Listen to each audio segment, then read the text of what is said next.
Haleema Sadia. As far as I know, Dr. Haleema Sadia, she is a very good leader. Mashallah, she has a lot of experience in educational field and even in mentoring people around her circle. So today we'll try to get as much benefit from the expertise of Dr. Haleema Sadia as we can, and we will start the session. So I formally invite Dr. Haleema Sadia to come in front and point out some of her highlights of the life achievements and all. Here comes Dr. Haleema Sadia.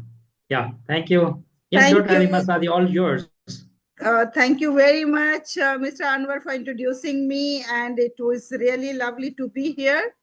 And yes, today we are going to discuss a few things about my life.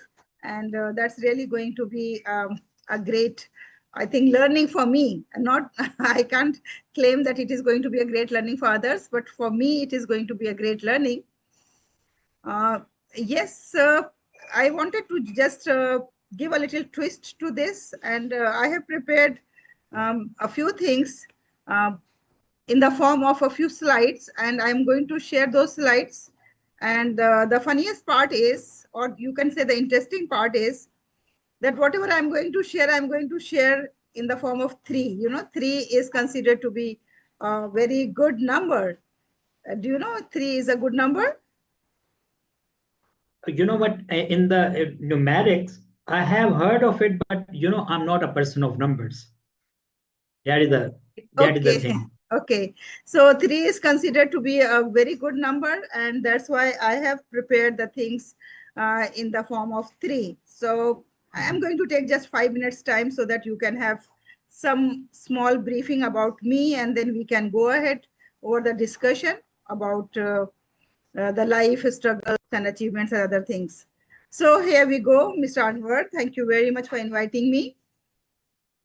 So this is the program that we all are here. We announce that Improve Yourself with Dr. Haleema Sadia, because I believe that I have improved a lot. So that's why I can claim that if I have improved a lot, then anybody else can improve in life.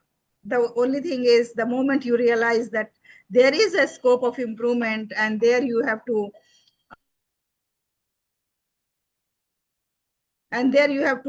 change your life or bring improvement in your life. So let's move. So let us start with the mistakes. You know, I believe that the greatest teacher of life is the mistakes we make. So those are the greatest teachers in our lives. So I will start with my 3 mistakes of my life. So first mistake that I'm still making, but yes, I have reduced a lot. But earlier I was very much into trusting without boundaries. Like I trust people blindly, and I don't know the background of the people. I don't know the intentions of the people. I don't know how the people are going to treat me, but I blindly believe them. I blindly trust them, and I share and I rely on them blindly. So that was one of my greatest mistakes. Because of that, I have suffered. I won't say that I have suffered a lot, but yes, I have suffered a bit because of that. So this was my first mistake of my life. Second was that delaying my own growth. You know, I was aware that when I entered into the professional life, I was aware that my qualification was not up to the mark. It has to be improved. Then my own skill sets, whether it is communication skills or whether it is teaching skills, those skills were not perfect. Still, I used to think that, oh, there is still lots of time. Why to hurry? Life is like so. Many years are there. I am just in my 20s, just in my 30s. So why to worry about that? So that was my second mistake. And really, I started the things very rigorously. 10 years later, I must say, I should have started 10 years before. So the things that I started. And the third was underestimating my own power. In everything I used to think that other people can do it because they are more qualified, they are more skillful, they have more good background, they are from big cities, their background is good. I can't do because I'm from this background. So I was underestimating my own power, my own skills, my own capabilities. But then I realized when I attended a few seminars, conferences where we had the discussions, and then I realized that, oh no, these qualities that I have is considered to be the highly appreciated quality, and I should appreciate that. So these were the three mistakes.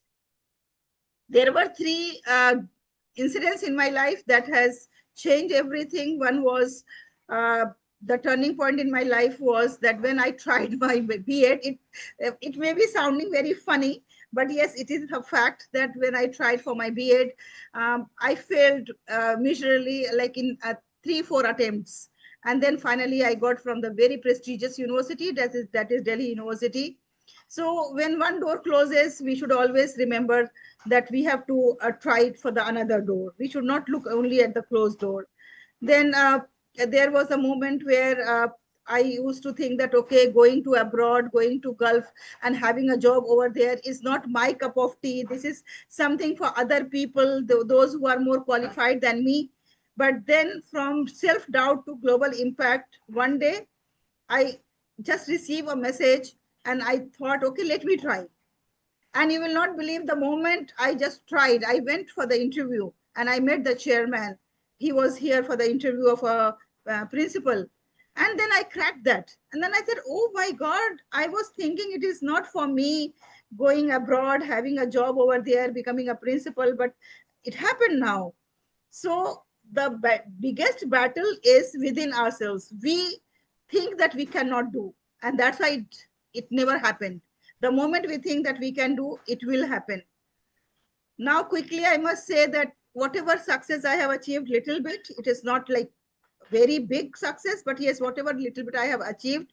So I must say there are three keys for that. I always believe in consistency. Do small things, but do with great love and do continuously. There should not be things that, like, today I am in a very good Josh and I'm doing fantastically good, and then next day I'm nowhere. Next day I'm not in the mood of doing the things. So that's what will not help. So it has helped me consistency over perfection. Then lifelong learning. As you know, Mr. Anwar, that is still I am pursuing my PhD, second PhD from Inti International University, Malaysia, because I believe in lifelong learning throughout the life, either formal or informal. We have to continue learning the things, then only we can grow fully and we can be the best version of ourselves. Now, third thing is courage to take responsibility. I have seen that many people are more capable, they have more skills, but they don't have courage to come forward to shoulder the responsibility. And the one who shoulders the responsibility becomes the leader. And that's why he becomes successful in life. That's what I have tried, that whenever there is any occasion, I should stand up for on the occasion and I should take up the responsibility. So dream, then learn, and then lead. These are three principles that I follow in my life.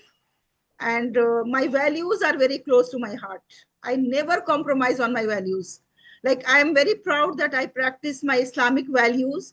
So whenever there is such type of things like mixing with the men and women, and there you will find the people are hugging each other, shaking hands each other. But I am in whatever gathering I never do that, because my values are very close to my heart. I practice integrity, honesty. I practice my prayers regularly, whether I'm anywhere in the world. If it is prayer time, I don't hesitate to tell them that, okay, this is my prayer time and I have to go for my prayer, because that's my value system. So I am very proud of my value system, plus my work. If I would have taken any profession in my life, uh, not this education and leadership, I would have not been so happy and so proud of myself. But thankfully, I have taken this profession that is not only has transformed my life, but it is transforming the lives of hundreds and thousands of people. And that's what I'm very proud of my profession. And the third thing is my resilience. failures, rejections, challenges, whatever you bring to me, it will never break my heart. It will never dishearten me. And I will continue with my own efforts. Now, it is said that behind successful people, successful women, there are always men. Although it is vice versa, it is said that behind every successful man, there is a woman. But I have made it behind every successful woman, there is a man. So in my life, there are three men. So I have divided them into three categories. Like, first is my father, of course. Recently, he passed away. May Allah give him the highest place in Jannah. He was the foundation of values, and he never preached us with long lectures, but yes, he has shown us the way how to lead a successful life. Then second was my mentors, and I had uh, three mentors in my life. May Allah give them the highest place in Jannah. All of three of them are not here. So my first was Nurul and Usmani Sahab. He was my high school headmaster and who has shaped me as I am today. Then I had Haji Ibrahim, who was the who was the owner of the school in Gulf where I worked, and he has trusted me very blindly and given me the responsibility of the biggest school with 6,500 students and 500 staff members.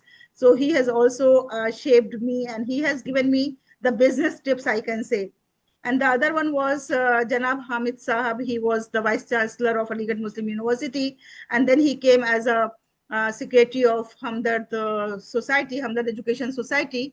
And there I have learned a lot from him, because he was a civil servant and his working style was really very professional. So these are the people, and of course, my husband, my sons, they are the ones who have always supported me. So these are the men in my life who have shaped. Now, throughout this journey, if I look back, so I find that yes, there are certain leadership qualities that was inbuilt in me, but more than that, it has been nurtured by myself, nurtured by the people around me, nurtured by my mentors. But what are three those basic tips of leadership? Of course, I'm going to disclose all these things in my upcoming program, that is Lead Yourself, Transform Your Life, Become the Better Version of Yourself through Daily Leadership Insights, Reflection, and Action. It's going to happen on from 1st April. So I'm going to disclose in these sessions that what are the leadership tips that has helped me. So thank you very much, Mr. Anwar. This is really fantastic to be here and to share my life experiences. And we are grateful to SAET also, who has supported this program that we have brought for the people here. Thank you very much, Mr. Anwar. Wow, what a marvelous kind of way of describing your life achievement, lifetime achievement. People, they have lifetime awards and you have lifetime three, isn't it? You brought Yes, in them yes. into lifetime threes, isn't it? The point is like, I really appreciate a couple of things which are there, like for me to take away. First was, once you want to be successful, you have to come out of your comfort zone. Only then you are successful. And secondly, what you mentioned, like you should know what are your potentials, what is there unique inside you. There are many people, I completely agree with you, who have lot of talent, but they don't have that trust on their ability. Even sometimes some people, they don't know their talent, hidden abilities. This also, you might agree with this thing. Anyway, Dr. Halima Sadia, I will be just take this opportunity to get some insight from you, like how you ended up into leadership and what are your future goals. So, if I ask you a question, what inspired you to reflect on your life through themes like life in reflection of three? That's really quite interesting. I believe that three is a very, very, I said that very pious number three. So that's why when we do the things, we try to do three times. That brings perfection in life. And we perform wuzu, we wash three times. Then when we eat dates, we have been instructed that we should eat either one, two, one, three, or five, like in the odd numbers. So that's why I have designed my reflections in the form of threes. It is easy for the people to remember as well. If I'm going to have a big list, it won't be easy for them to remember. So that is the only reason. Very well said. Okay, then I will move to the next thing. Was there any defining moment when you realized that blind trust can become a weakness? Because we always fall in this trap. You are not the only one. So, what is your opinion about this? The time when I realized that, okay, let me tell you one incident. When I went for the written test of Delhi University, I qualified. Then they called me because there are different rounds. One round is for the group discussion, and you get the points in the group discussion also. And then after that, there is a group interview, and then the last one is one-to-one interview. So there are 4 steps of the selection for that course. So as I remember that once I qualified the written test, I qualified the panel discussion one, and then I received a letter that the panelists have realized that you have some tongue tightness and you have to come and privately you have to meet the panel. I was so surprised. By that time, I used to take like so many sessions on TVs and I used to speak in the public. So I said, never I have heard this about me. And this is first time that have made me realize that, okay, how the people, one thing that is my strength has become weakness over there. Then I went over there, I met the professor and I asked, okay, tell me what exactly is the problem. Then he gave me one newspaper and then I read the newspaper. There was no problem in that. Then I realized that my roll number was 13 and the 14 was having that problem. But while calculating the points, they made the mistakes and the 14th weakness came to my weakness. But when they have rechecked, then they realized that, okay, that was by mistake. Yeah, that is what I mean. You know what I mean? This is really very interesting. Like we, as an instinct, we start to trust people. So we have to be very choosy in this regard. Yes.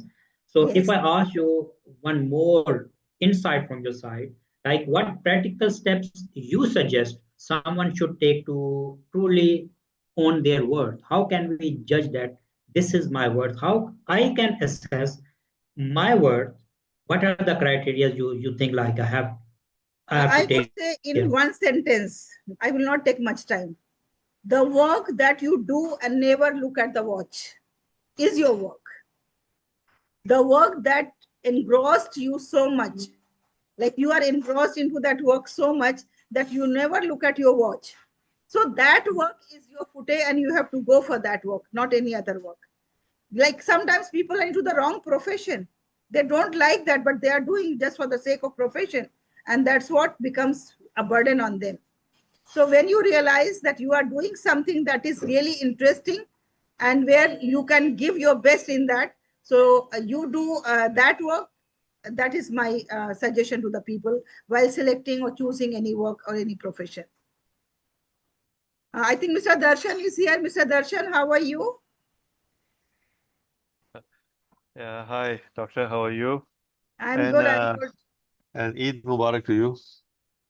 To you too, Eid Mubarak. Thank you very much. Yeah, I was missing from the scale. Mhm. So yeah, today I had some time. I cropped some time out to listen on the leadership. Thank you very much. Thank you. And Mr. Darshan Singh, I am very keen to know that during this period of time, we met on 7th December in Singapore. After that, can you please tell me that what you have done as far as your training is concerned? Have you done trainings? Have you take up any assignments or you are still waiting to launch? Okay, yeah, I got my train the trainer last year, so I put it into practice this year itself. So far, I already conducted about 2 training sessions with Mhm. automotive companies. And a very exciting thing is happening presently right now. Never expected to happen, but like uh, I was listening to Dr. Mohammad, to Mr. Mohammad Anwar just now. He was mentioning that when you are sitting in your comfort zone, you don't realize your ability. So I was attending attending interviews since last year, and pursuing all the way. Finally, I got it, a better position. So in 2 months' time, I'm joining a company. Wow, wow, wow. So nice of you. Darshan Singh, yes, that is called like persistence, continuous efforts. We should never give up and Yeah. always try. Hello, Dr. Indra, how are you? Hi, ma'am. I'm fine. I'm doing good. How about you, ma'am? Yes, I'm also good. Thank you for being here. And we would love to have some questions even from you. If you have any question to ask about personal, professional life of Dr. Haleema Sure. Sadia, you are most welcome. Sorry, Mr. Anwar. Sure. I think you went for some, there was some I technical was issue. just trying to fix my charger. Yes, okay. Yes, please carry on. So, what is your next question? So it's my turn, yes. Yes, So if I ask you one a simple question like once we are big, because both of us we belong to the educational field, yes. So yes. has lifelong learning shaped someone's journey from classroom to global platforms? What is your opinion about this thing? How can So, it transform us? yeah, very simple. When you are a teacher in a remote area, like in a village, so the need from you is less. But when you shift to the bigger cities, their requirement is more because the students you are dealing with, their background is different. And when you are moving to the global level, you are going abroad, then their education system is different, their requirement is different. How it is possible that with your village certification or village training or village degree, you are going to cater the need of the global people? So it's not possible. So as the time is passing by or you are shifting to other places, or we can see that every day in the educational field transformation is happening. So it's not possible whatever I have learned 20 years ago, 25 years ago will remain still intact and it's going to help me. That is the reason why for educators it is must to have lifelong learning attitude and keep on learning and keep on updating themselves. Otherwise, they will not be effective teachers. Exactly. I have come across with a couple of professions. You will agree. One is educational field. You have to keep on updating yourself. You have to keep. And second is IT field because it keep on transforming even on yearly basis. Very correctly said. So now, if everyone in the life, you have challenges, you have failures, but how these failures or challenges they should strengthen you as a person, and they should develop your resilience in the most perfect manner. What do you think about this? Yes, I think that every failure is a stepping stone to move forward.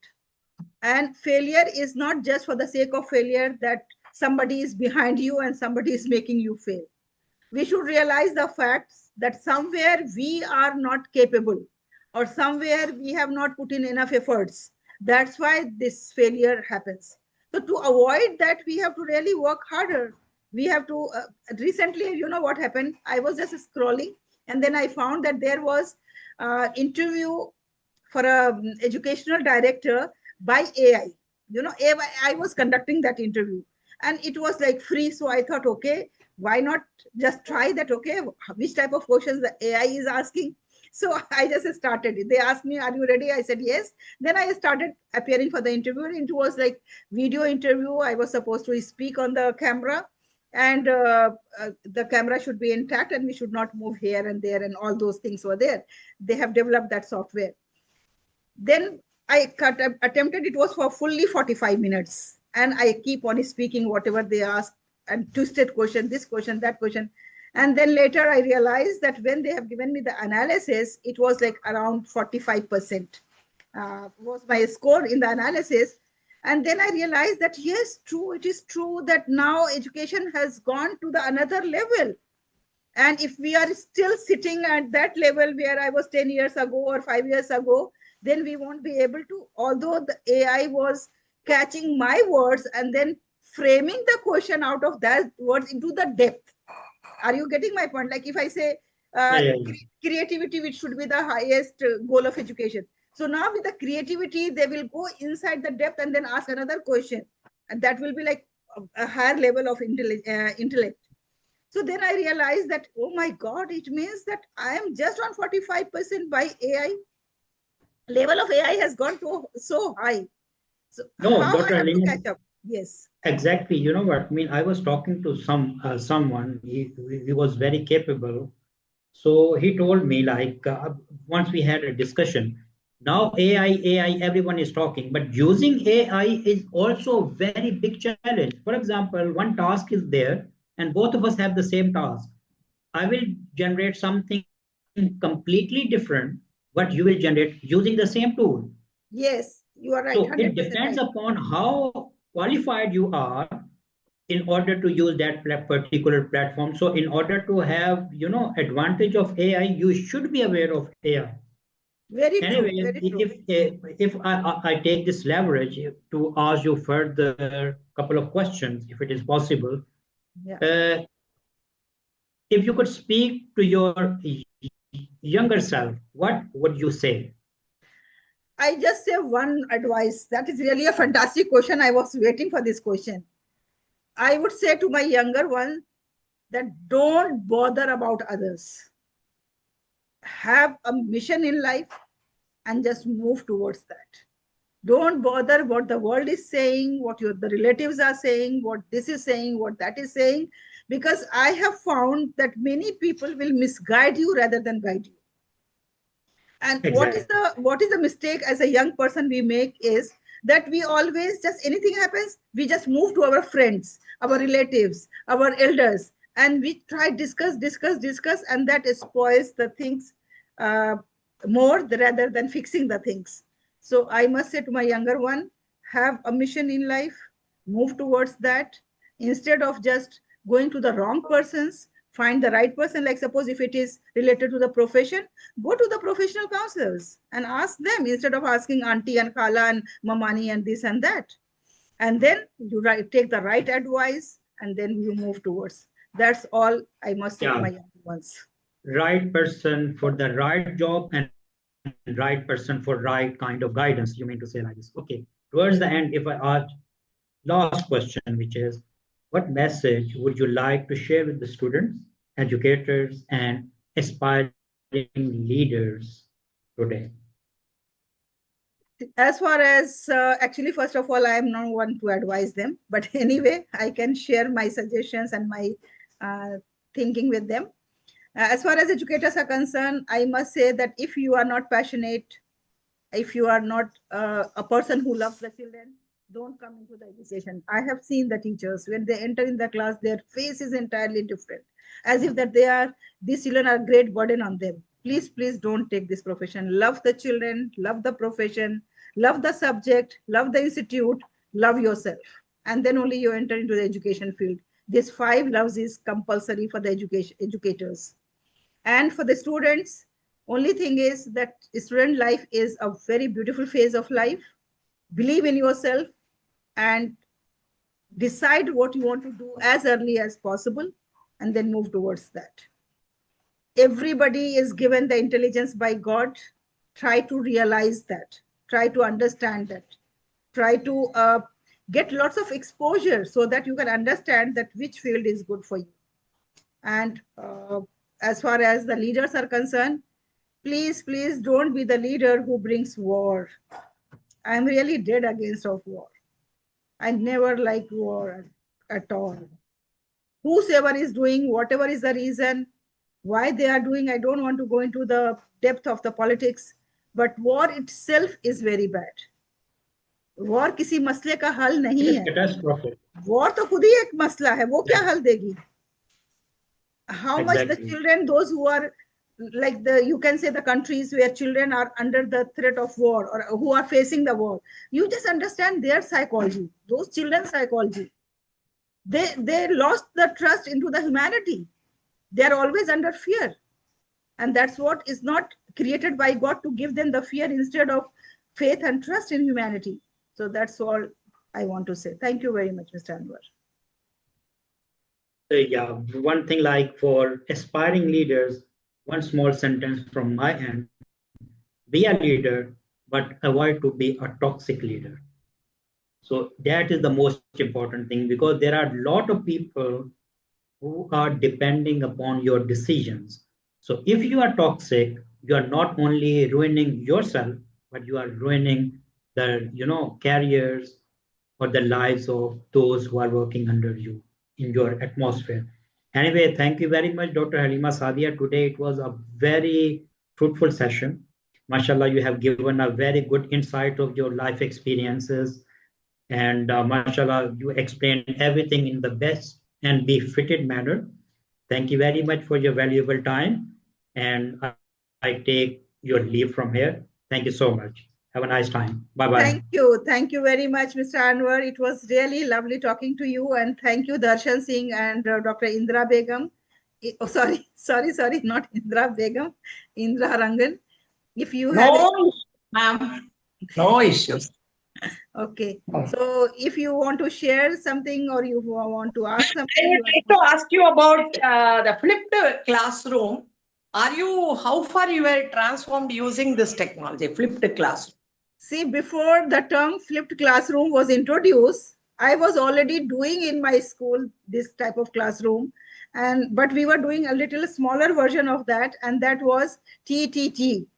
And that was teach the teacher. That was a permanent activity in my school, where we used to give the topic to the students. We used to divide the students for that particular topic and make the groups of the students. Someone will explain, someone will bring the difficult words of that, new words of that lesson, someone is going to have the activity on that. So like that, we used to make the groups, and the students used to conduct that lesson. Teacher used to supposed to sit at the back, and then observe the whole lesson and see that how children have carried on. If there is any deficiency in the explanation, the teacher used to take at the end of it. So we used to do it since long. But in the formal way of flip, when it was introduced, we have also introduced in our schools. And TTT was from KG onwards. Even KG child was supposed to come and teach in the class. Names of the fruits and colors and this and that, many things. But this flip teaching we have introduced from grade 3 onwards, where we give the students the content, the materials, the videos, and all those things so that they can prepare. We divide the students into groups and we practice it in the classrooms. Okay, can you highlight about the holistic assessment in different levels, ma'am? Was it how it was effective now? Because it's recently introduced a year or 2 years before about the holistic assessment. What are the strategies you use for different levels to attain this assessment pattern?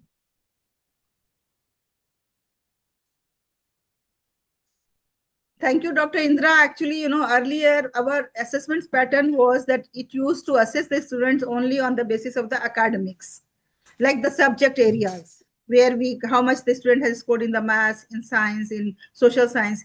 But the holistic assessment suggests that the child is not only subject-oriented person, the child has the whole personality. And then how we are going to assess all those areas, like along with the scholastic areas, how we are going to assess the post-scholastics areas. And then for that, there has to be a proper criteria, proper rubrics, proper parameters, where the teachers or the observers or caretakers, whosoever is assessing, has to observe the child throughout the year. And then in this way, they have to observe and they have to assess the child. In some cases, even these areas, like earlier, the children, they used to just get ABC in the discipline, in the art and craft and all those things. So now these areas have also given the due importance, and all these areas are being included into the assessment areas. When we look at the report card of any other school, like I can give the example of like Singapore schools or UK schools, you will find it is not just a plain paper, one paper where math, science, English is given and some grades or marks are given. It is like full booklet where the child's whole personalities has been assessed by different mentors and by different teachers. So that's what holistic assessment suggests. The whole personality of the child has to be assessed, not only a few subjects. Great, ma'am. I would like to hear from you about the strategies you adopt for the slow learners.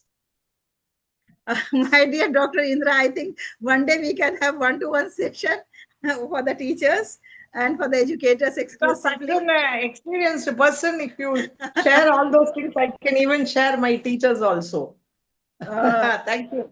Yes, Thank yes, you, yes, ma'am. yes, Very, very, very enlightening to talk to you, ma'am. Instant answers, instantaneously, you are giving vast knowledge that shows you have that excellent this thing. Great, great, ma'am. We'll get everything instantly. Thank you so much. Thank you very To much. connect with you itself is a pride for all of us in this group. Yeah, thank you, dear. And we are going to meet soon, where we have a very, very great expert from UAE. Yes, And that ma'am. session I'm is also on praying that everything should be all right soon. My prayers every moment, like you, then let the peace prevails. We'll meet in Dubai, ma'am. Sure. Thank you, dear. Thank you very much. Thank you, Darshan ji. Thank you, Anwar ji. बहुत बहुत Thank you very शुक्रिया much. आपका जी. Thank See you. you on 3rd April. Take Thank care you and very bye much, bye. doctor. Thank you, Ms. Anwar. Thank you, ma'am. Good Okay, night. bye bye.